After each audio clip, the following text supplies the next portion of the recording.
Welcome to Significant Brothers. It's siblings shooting the breeze one topic at a time. I'm Kray. I'm Chase. I'm Brad. And I'm Anna. And today we're talking about burying berries.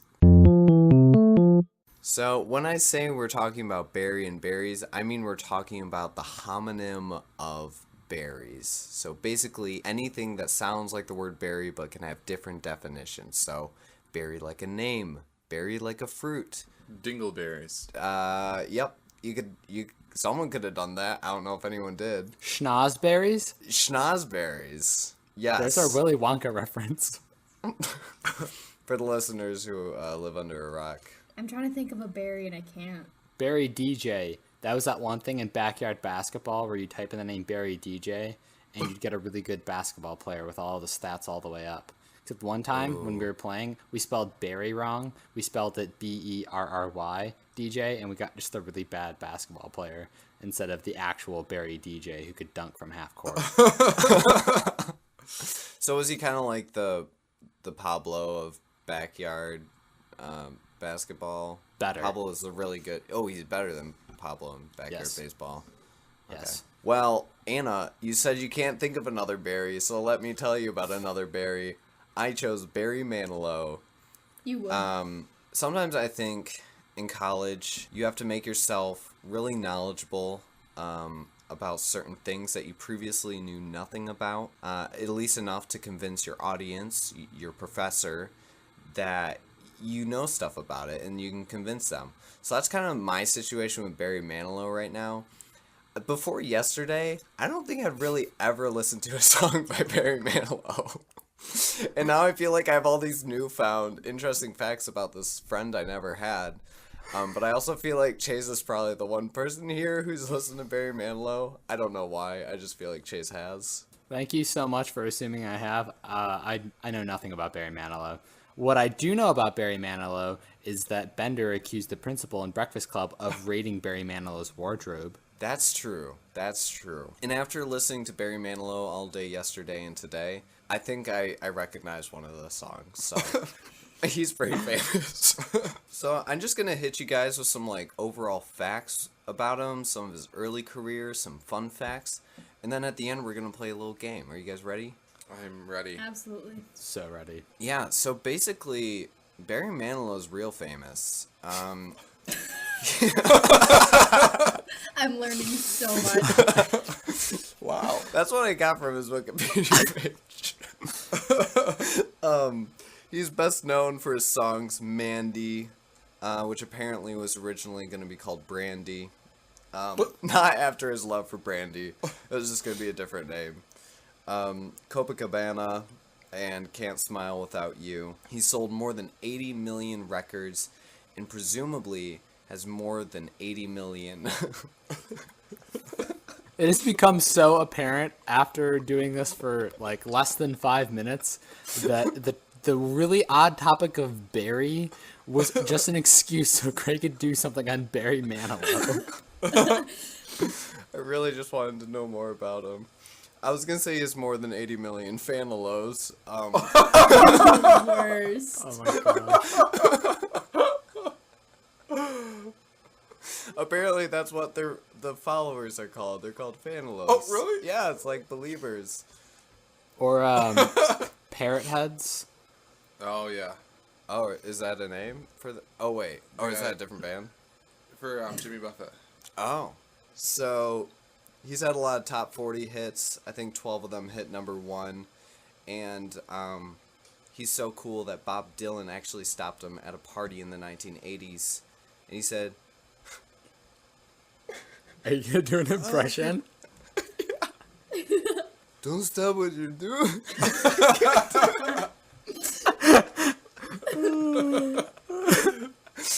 That was so bad. No. Alright, Chase, I think you do a good one, so I'll just say what it is, and then you can say it back, okay? Alright, he said, don't stop what you're doing, man. We're all inspired by you. Don't stop what you're doing, man. We all believe in you. That's good. That's what I was going for. I don't know if you have a Bob Dylan impression, Craig. I think you have an impression of me doing Bob Dylan I think that's what a lot of our impressions are. It's impressions of you doing. That's what my impressions. JFK impression is. This is my impression of you doing it. This is why we pay Chase the big bucks. 'Cause he's the best at impressions. Yeah. Thanks, guys. Pretty much.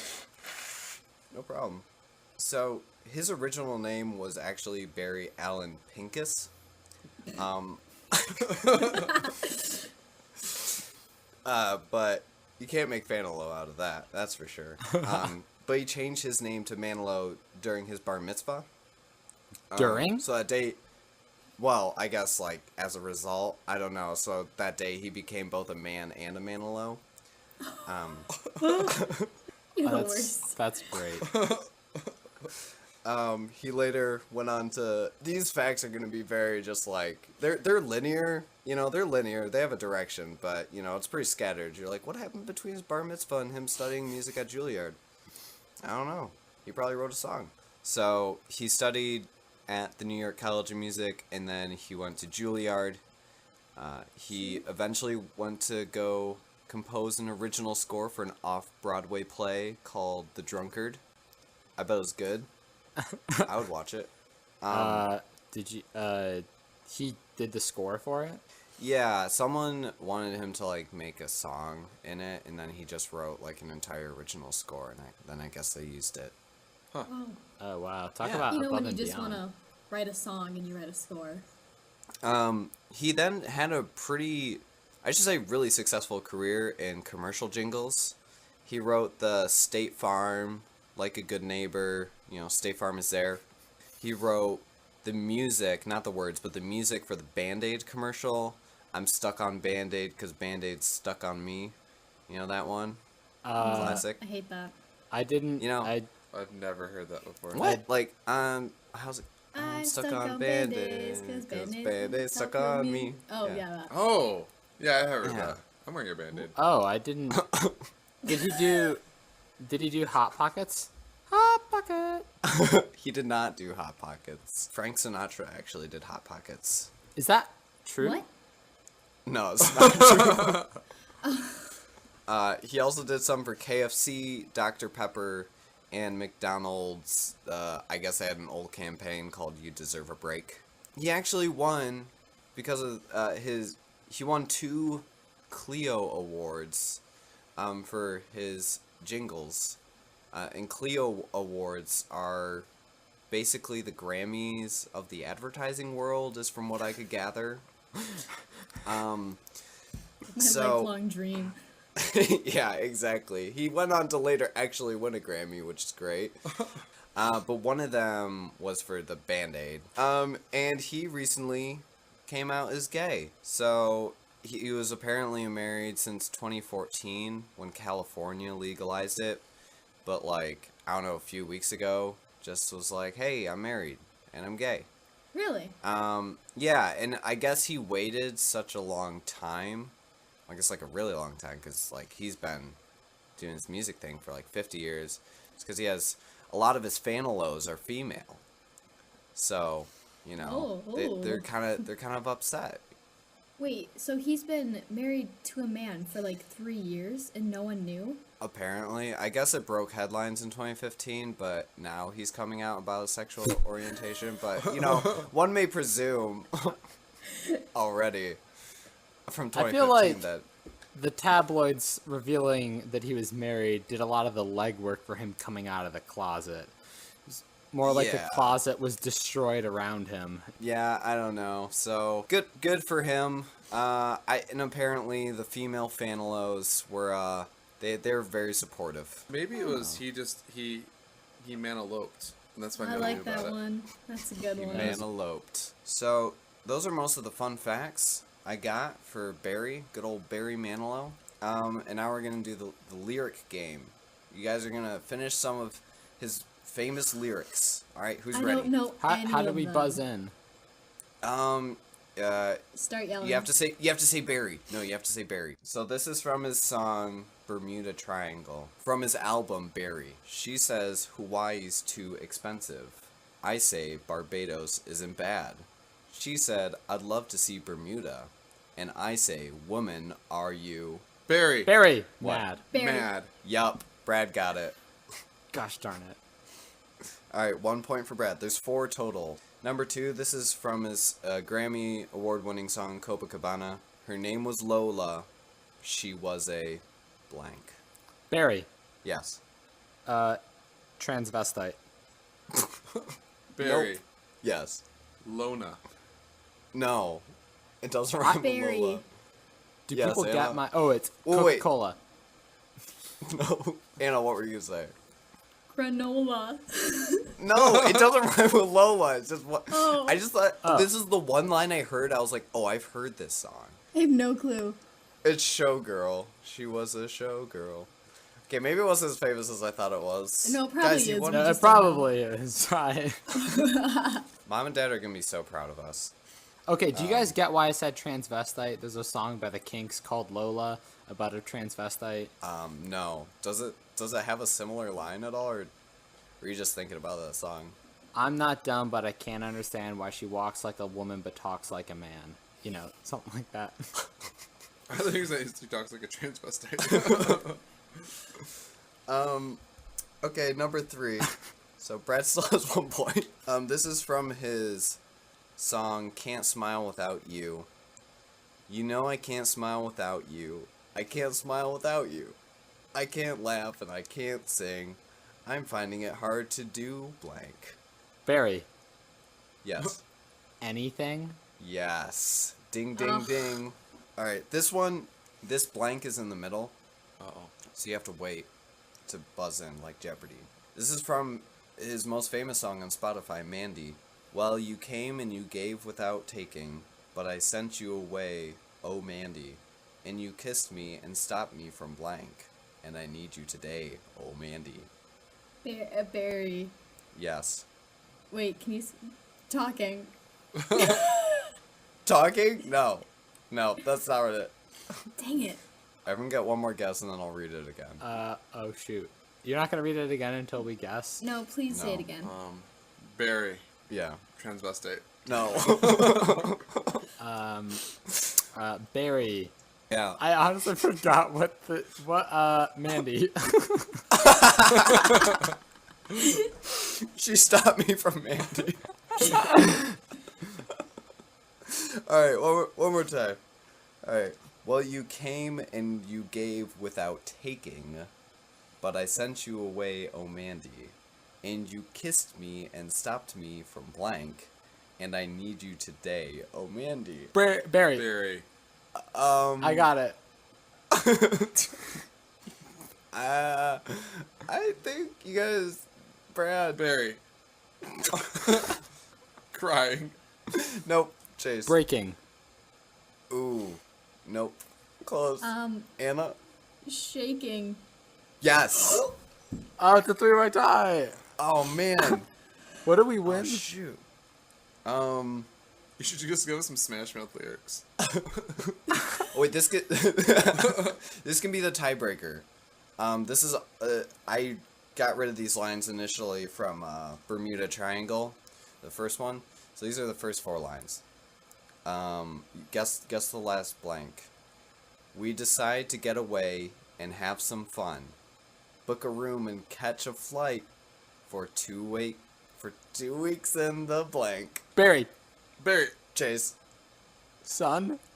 Yeah. Chase wins. Dang it. Oh. Wow, I didn't know I knew so much about Barry Manilow or conventional rhymes and songs. I guess the moral of the story is, Wait, what do I win? you win eternal prestige on this podcast. I hope this turns into a Barry Manilow fan podcast. Do you think we can get him on here? Yeah, I think so. I don't think he's that hard to book. We're one of 80 million Fanilows. I shouldn't say one of 80 million. He probably has more than that. Oh, wow. The moral of the story is, don't stop what you're doing. That's Bob Dylan, guys. Barry Manilow's pretty cool, and I probably have the second coolest Barry. John Who is it? Duke of Barry. Dukeberry? Duke of Barry. He was the Duke of Barry. Is that a place? Yes, in France. He was born in 1340 and he was a prince. He basically just spent his days collecting art. He would buy, he had like 17 chateaus, and he would just decorate them with art. A chateau's a house, right? That's a lot of chateaus to furnish. Yes. They were very large and very beautiful. He filled them with a lot of tapestries, and actually, he, there's a collection that's somewhere, I don't remember where, but one of them he owned, and it's one of the, like, oldest surviving set of tapestries. What's on the tapestries? Berries? No. Barry Manilow is, though. He's on it. He was often dressed to the nines with fur trim, and he even had gold threads embroidered in his clothing. Posh. Posh. Posh's cushions. Yes. He collected precious stones, instruments, and hunting dogs. Does anyone want to guess how many hunting dogs he owned at once? Barry. I'm gonna go with 50. Oh, nope. Barry. Yes, Brad. 50, 100. No, less. Somewhere between 50 and 5,000, Kray. Barry. Yes. 51. I did it Price is Right style, so Chase can't get it now. Yes. No. He Ah, had, oh, Kray won then. yeah, Kray won. What How did many, he Anna? win, Bob? 1,500. What? Yeah. Dogs? Hunting dogs. He owned 1,500 of them. So these dogs, like, he would hunt with, or he would hunt? I mean, probably hunt with, but I wouldn't be surprised. If you have the resources, might as well. It's a lot of dogs to walk at one time. You have to get really big leashes so they could, like, radiate out from you, you know? Could you imagine just them, like, coming out of the gate? What Could you if that'd be imagine just fun? lying on the... Yeah, you just lie on the ground, they'd all just lick your face, all 1,500 of them. And, like, probably suffocate you because there's so many. He also owned exotic animals, like leopards, camels, and monkeys. Wow. Seems like those aren't native to France. No, probably not. But he is most remembered as a collector of illuminated manuscripts. Do you guys know what those are? Like, ones that glow in the dark, or they, like, give you apostrophes? Nope. I know they're called epiphanies. Oh, okay. Oh. I just had an apostrophe. Oh, yeah. But they're just like books that were elaborately decorated, and they're all handwritten, and they look like they were illuminated because of all the radiant colors that were used. Oh, that's nice. Yeah, they're very, very beautiful. He, overall, was not a very exciting person. He mostly just collected things. So that is all I have. I think the 1,500 dogs thing was pretty darn Yeah, I think exciting. that was the peak. Yeah, he peaked when he had 1,500 dogs. And can you just think of all the implications with 1,500 dogs? What are they gonna eat? Where are they going to They- go to the bathroom? I would like to think they were all at one house, but he had 17. Even then, like that is still a still lot. Yeah, like, if someone had 1,500 dogs now, like, you know, somewhere in a big backyard in, like, You get in big trouble Alabama. for that. Yeah, but you'd also get a TV show, if you think about it. You're not wrong. Because it was in France, and I think poodles are native to France. Could you imagine having 1,500 Gretas? I would be obsessed with that for about like 5 minutes. Yeah, right. Oh, that could be trouble. For those who don't know, Greta's our parents' little poodle, and is very small. She is now and 7 she's pounds. cute. Oh, wow. Yeah, she's grown up. She's getting big. She's fat. I think they would just like, they would kill each other. Or they'd probably just be terrified of each other. They'd all run to opposite sides of the property. So, moral of the story, if you got it, flaunt it. I decided to do mine on one of my favorite berries, the banana. I hate you. What? Everyone's taking pretty liberal interpretations of these homonyms. No. Well, it is a berry Okay. by definition, and most everything that people think of that are berries are not actually, in fact, berries. Are you talking, like, botanically? Botanically, strawberries, raspberries, blackberries, they're not berries. Why not, Brad? Well, I'm glad you asked, Anna. Because in order for a berry to be a berry, it must be a fruit that has an exocarp, a mesocarp, and an endocarp, which is basically a skin, a fleshy middle, and then an innermost part which holds the seeds. Now, why doesn't a strawberry fit that definition? The seeds are on the outside. They're on the outside, Anna. You're right. They also have to have 2 or more seeds, which most all of these things do, but that's why things like peaches are not berries. And basically, they have to develop what? Go ahead, Chase. Sorry, why isn't a peach one? Because while it does fit the other definitions of a berry, like developing from one single flower, it only has one seed in the middle, which is the pit. Raspberries develop from multiple flowers, kind of forming into one fruit, and each individual section of the fruit has a seed, which is why they're really crunchy. Wait, raspberries have one individual seed in it? Yeah, no, like, you know those little, you know how they're kind of like a bunch of little balls all together in one fruit? Yeah. Each of those little balls have a seed inside of it. That's so interesting. What the heck? Blueberries are the only berry I can think of that are actually technically berries, that have berry in the name of them. Things that are actually berries: blueberries, tomatoes, peppers, cranberries, eggplants, and kiwis are all technically berries. And bananas are. We basically all eat the same kind of banana, which is the Cavendish banana. Now, this didn't always used to be the case. Have you ever had runts before? I Yes. love banana runts. They're my favorite. You can buy them in bulk on Laffy. Amazon. Or Laffy Taffies. Those are my How- favorite. But the banana Wow. flavor, the banana flavor doesn't taste like the bananas we eat. I know.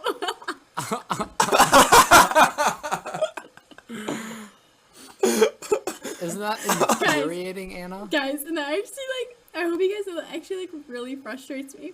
And I don't really like real bananas. You don't? I mean, I'll eat them. I grab them from the cafeteria and I eat them for breakfast because that's just easy. But overall, they're not really that good. Anna, I want to let you know that it is based off of a real banana flavor. In what world? This world. It's from the banana that's called the Gros Michel banana. Grosmichel, the Gros Michel. Michael's gross banana. And this used to be the banana that got shipped all over the world. But there was this fungus that got at the roots of a lot of the trees called the Panama fungus or the Panama disease. And basically it kind of destroyed the crop. It's still grown in other places where the fungus hasn't spread. But this is why this other banana, the Cavendish, has become much more popular. Oh, okay. So I have heard of this. I think it's fascinating and weird, and but I didn't know that this banana still existed and that you can still eat it. It still exists. It's just they can't grow enough of it without risking the spread of the fungus for worldwide wherever. So you could go to other countries where they grow a lot of bananas, because there's a lot of different kinds of bananas. They just aren't good for transport because the skin might be too thin or whatever. Guys, I need to get a hold of this banana, right now. Yesterday. Holy cow, I need this banana. Maybe you can get it on Amazon. I mean, hey, Maybe. I'll try. Also, another thing about this banana that Anna loves so much is that it's really slippery. Have you ever thrown a banana on the ground or a banana peel on the ground and tried to slip on it? And It doesn't won't work. Slip and you're like, it doesn't work. It's this happens in all the movies and cartoons. Mario Kart? Yeah, and Mario Kart. So the Gros Michel banana is slippery, and you could slip on this banana. This doesn't even sound real. Oh my gosh. No, it's so real. So that's really all the information I have on one of my favorite berries called the banana. Moral of the story is, you're not nuts for liking runts. So, depending on what part of the country you are in, you might pronounce this word differently, but the berry I went with was to bury something, B-U-R-Y, or bury if you're from Kansas? I don't know. Most everywhere. Really? If you're gonna, bury something? Yeah, you I don't don't- say bury. No. I say bury. But you might have buried something. I feel like people are more likely to say buried instead of bury. I think you just said it the same twice. Yeah, you did. I don't think I did. We're all saying milk. When you first said you choose bury, I was like, that's a pretty, liberal interpretation of the subject. But then, now that you're saying it, I'm like, I don't say bury. I say bury. Yeah, like a burial. No, you say burial. I say burial. No. Oh, I say burial. Yeah. Alright, Alright, so no one here says bury. yeah, so that's why this is within the confines of the rules that Kray made up for this podcast episode. And I did my goddamn research. One of the most famous burials. No, you have to say bury. You can't say it the Yeah. other way, otherwise it doesn't work. Yeah, I agree. One of the most famous burials that happened was this one burial that happened in Montreal. Burial is a term that is popular in the wrestling community for a way of which. Oh wait, where's he going with this? I There's know this this thing is called Even the more of a Montreal stretch than I thought it was. Are you gonna talk about the Undertaker? Yeah, and the Montreal. No, it's not the. It's the Montreal screw job. It's not the Undertaker. Oh my gosh, I hate you. Were the worst. I knew it. Since you said Montreal, I was like, no.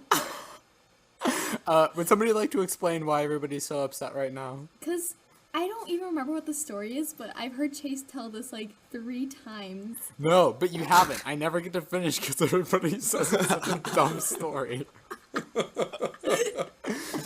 Well, now we can have it memorialized here. You're all fine though. I'm not actually doing this, but I was going to, and I relived in my mind how pissed everybody would be if I did. So. I can't quite remember it. Oh my gosh. Well, you're not gonna hear about it today because that's not what I'm doing. Oh man. Can we all think of something that is popular that you would bury besides people? Dang. Time capsule. A tree. Oh gosh. You'd Ants. bury part of a tree. A plant. Yars. A seed. Treasure. Oh, treasure. Ah, there it is. All right, so Buried treasure. all right, so there's this guy who his name is Forrest Fenn. This is true. His name's Forrest Fenn. He was an amateur archaeologist, an author, and just a generally rich person who liked to collect artifacts. And he had a lot of stuff. And I'm Like talking John like, Barry. John yes. Dukeberry. Yes, John Dukeberry. maybe they're related. Except this guy's name is Forrest Fenn.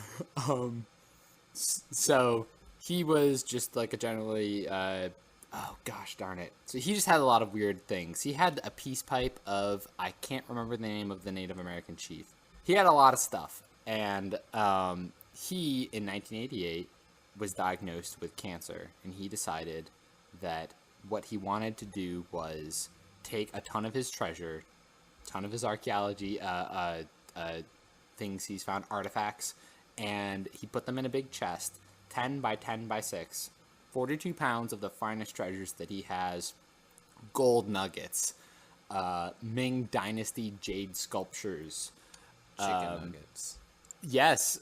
Okay, what else? He's got coins, gemstones, jewelry. Oh, and and a jar holding his autobiography. Some would call that a treasure. So he took this and he put it somewhere in the Rocky Mountains. He's from Santa Fe.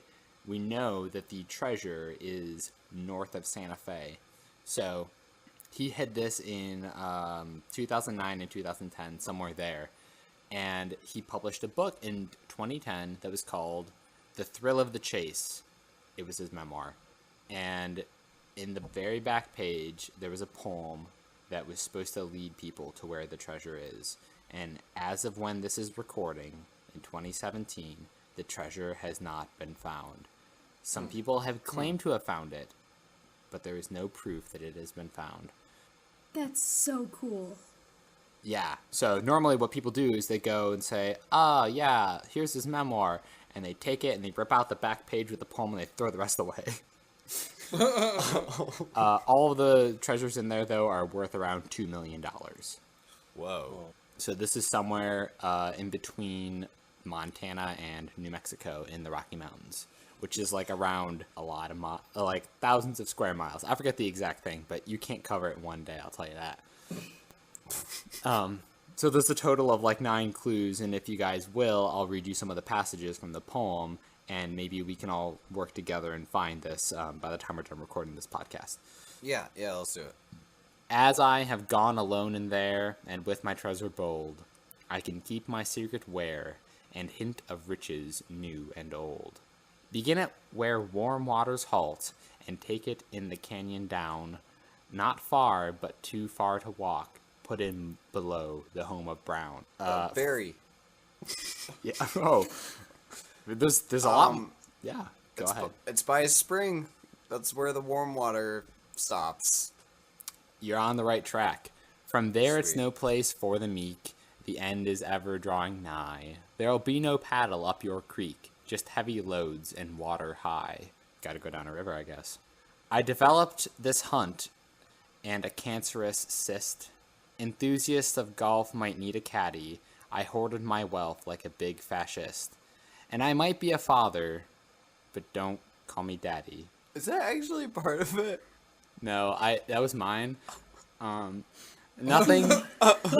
I think I read it wrong where the flow didn't go. Gosh darn it. I like the name with fascist, though. Yeah, that one Yeah. worked. Why didn't this other one work?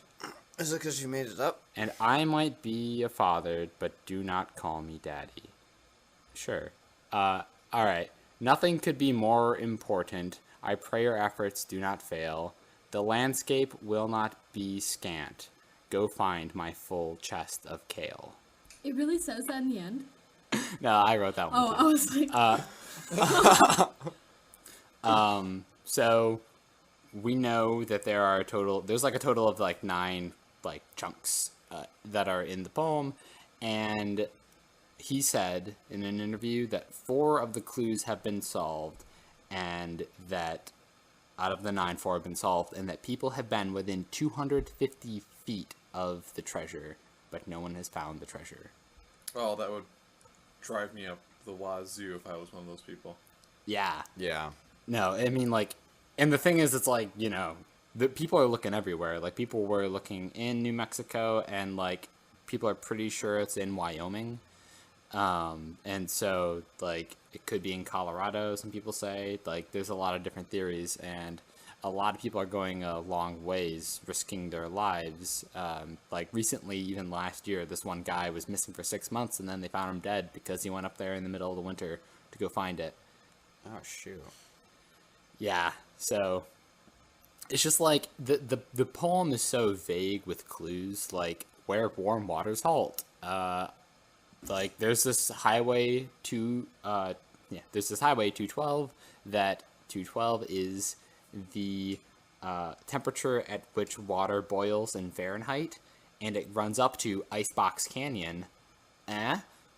Could be, but there's probably a million other things that could also mean. So, I don't know. But there's like a lot of forums actually and Facebook groups, and there's a subreddit dedicated. If anyone's curious, it's R Finding Fenn's Gold. And a lot of people have theories.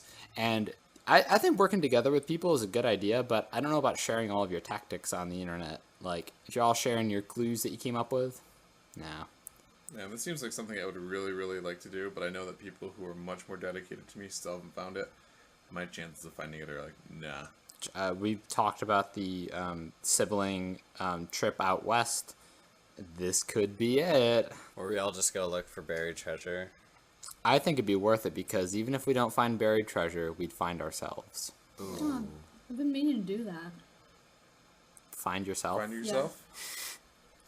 But there's a few things that we do know. The treasure is hidden above 5,000 feet sea level. The treasure isn't hidden in a cemetery. It's not in Idaho or Utah, and it couldn't possibly be in an outhouse Well, that's good. or any All the structure. area that outhouses take. Like he didn't drop it in like a septic tank either. Like it's not part of a structure. It's Oh. like Yeah. people think it could be like in the side of a mountain. Oh shoot, I can't attach files in this, can I? Because I did have a place where I think it actually is, and I want to show it to you guys, so I'm going to send it in the Slack chat, actually. This place is in Wyoming. So, That's the ranger station. Lamar Ranger Station. And I'll tell you what, Lamar Ranger Station is home to a guy, or like before, there was a guy who worked there. His name was Gary Brown. No. Damn. And he was a well-known ranger, and in the poem there is a line that goes I think I read it actually. Yeah, put it in below the home of Brown. So if that's where he was, and that's where that is, and maybe it's there, maybe it's a little bit further south, but it's got to be there, guys. You think so? Have other people thought this too? Yes, I stole this theory from somebody, but that specific spot is one I came up with. Okay, wait, why'd you choose that specific spot? I don't know. Looked inconspicuous. That's not true. It's actually labeled. If it's a ridge, you could hide it in like a crevice, maybe. Yeah, that's possible. Like that. I'm just trying to think like an archaeologist too. I even heard there's a lot of people who are looking for this. I even heard he's looking for it because he got diagnosed with cancer in 1988, which is when he had this whole idea, and he didn't think he'd live this long, and now he needs money, and so he's looking for his own treasure. That's not true. I was like, what? He's like, they're like, can we get more clues? He's like, believe me, I'd like to know where it is too. I'm not telling you punks where it is. So on that one, you can see it's Highway 212. So now we know. now you know. So moral of the story is, if you're looking for some treasure, the real reward is finding yourself. Hey, thanks for listening, guys. You can listen to us on iTunes or wherever else you listen to your podcasts. You can subscribe to our newsletter at tinyletter.com/significantbrothers. And if you want to email us, you can email us at sigbrotherspod@gmail.com. And I dare you to email us. Email us about anything you want, and we'll reply. Maybe topic suggestions. I don't know. And if you'd like to keep up with our significant happenings, you can follow us on Twitter at significantbros. Thanks for listening.